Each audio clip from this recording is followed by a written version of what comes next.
In December of 2024, Nick Vinokour did everything they tell you to do. A computer science degree from the University of Michigan, a real job offer in hand from one of the hottest companies in artificial intelligence. And then, a few months later, it was gone. The company he was joining, Scale AI, took a $14 billion investment from Meta. In the restructurings that followed, his offer was quietly rescinded. He hadn't done anything wrong. He just happened to be standing on the first rung of the ladder at the exact moment that rung started to disappear. Here is the strange part. This is not a story about an economy in collapse. By almost every measure economists track, the white-collar job market is fine. It did not crater after ChatGPT. The big numbers look almost boringly normal. And yet, for the first time in modern memory, the people just starting out, new graduates, have a higher unemployment rate than the country as a whole. Something is breaking. But it is not the whole ladder. It is the bottom of it. For 2 years, we have been promised an AI jobs apocalypse and also told it is all hype. Both of those stories are wrong. AI is not taking the jobs. It is taking the first rung. And to see why that matters, to your kids, to your career, to the next generation of doctors and coders and lawyers, you have to follow the data to the one place it is actually pointing. Start with the big picture because it is the part almost everyone gets wrong. The most careful tracker of AI and jobs in America is run out of Yale. Every month, they check whether the kinds of work most exposed to AI are shrinking. And every month, the answer is the same. Not really. The labor market, in aggregate, has not been disrupted by AI. No apocalypse. So far, the doom is just doom. But zoom in, and a crack appears. Recent college graduates, people in their early 20s with a fresh degree, now have an unemployment rate of about 5.6%. The national rate is around 4%. Read that again. The people with the newest, most expensive credentials are doing worse than the average worker. That almost never happens. And more than 40% of the recent grads who do find work are underemployed in jobs that never needed the degree at all. So researchers at Stanford went looking for the fingerprint.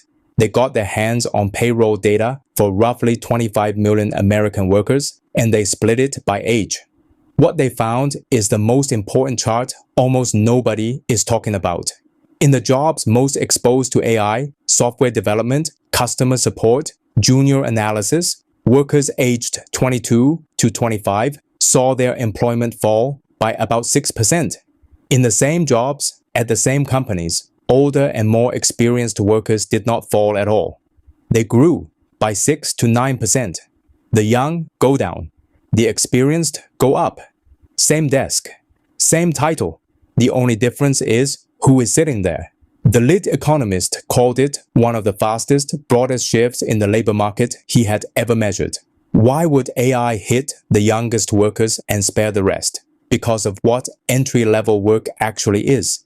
A junior job is a pile of routine, well-defined tasks. Drafting the memo, cleaning the data, writing the boilerplate code, reviewing the documents, and those tasks are exactly what today's AI is best at. In software, engineers now describe tools like the new coding assistants not as autocomplete, but as a junior engineer who shipped something while you were in a meeting. One of these tools handles around 80% of routine coding work. The chief executive of Salesforce said his company hired 0 new engineers in the last year.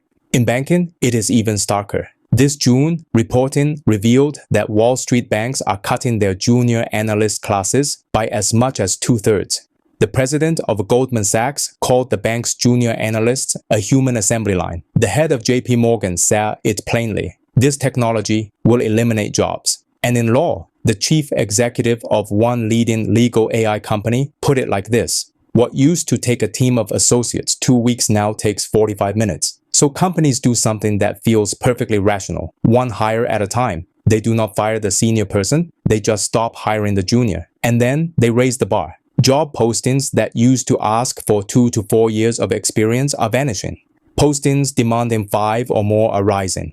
Entry level now quietly requires experience, the exact thing you can only get from an entry-level job. The door is still there. The handle just moved up, out of reach. There is a name for the mistake hiding inside all of this. The advertising thinker, Rory Sutherland, calls it the doorman fallacy.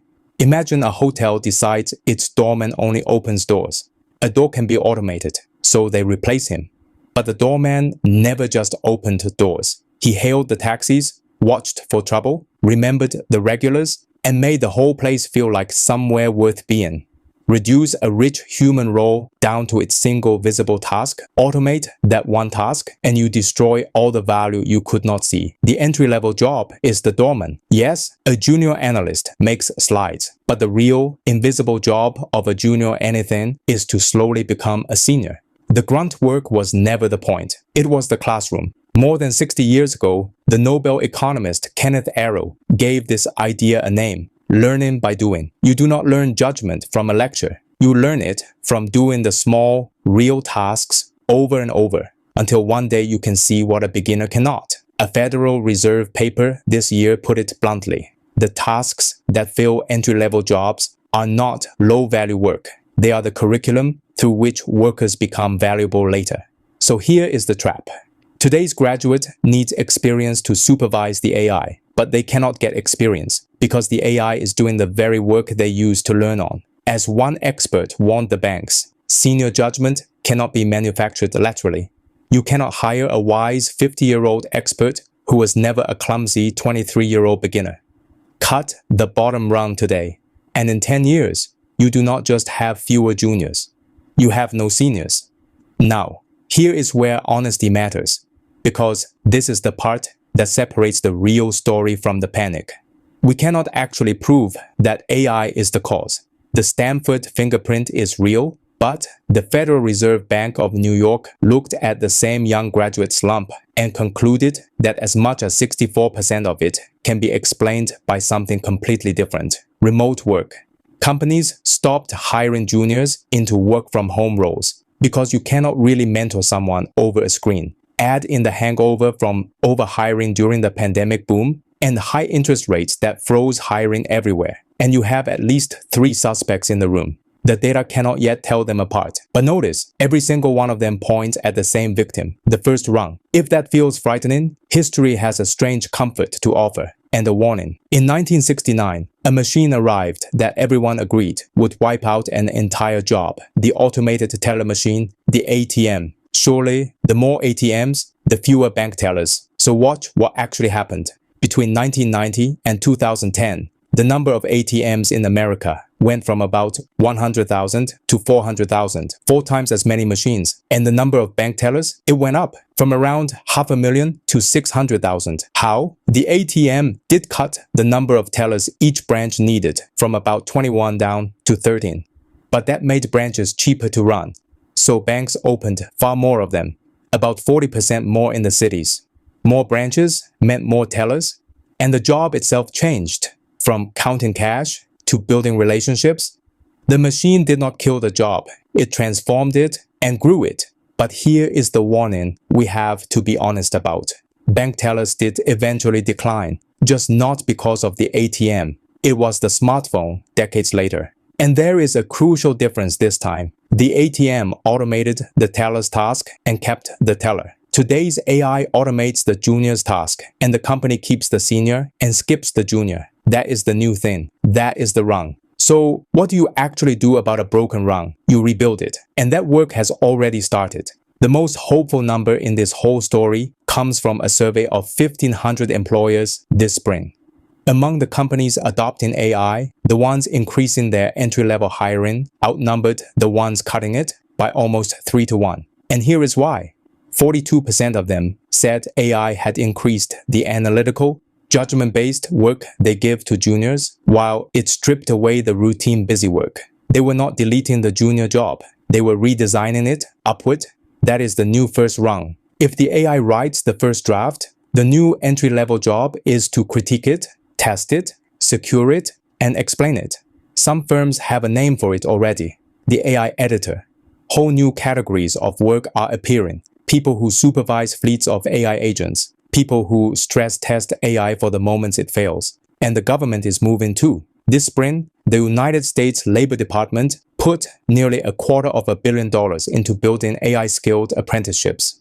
Paid, no degree required, learn while you earn, straight into exactly these roles. Step back, and the long view is reassuring.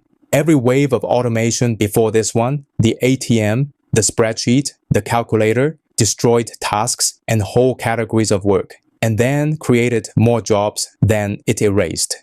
The world's economists, looking at AI, expect tens of millions more jobs by 2030, not fewer. The machine, in the end, does not take the work, it moves it, but it does break rungs along the way. And a rung is not a law of nature, it is a choice. 1,000 small hiring decisions that, added up, decide whether the next generation ever gets to climb. The technology was never the problem. AI did not break the first rung. A short-sighted choice did, and rebuilding it, making sure the kid with a brand new degree gets to become the expert we will all need in 10 years, that choice is still ours to make.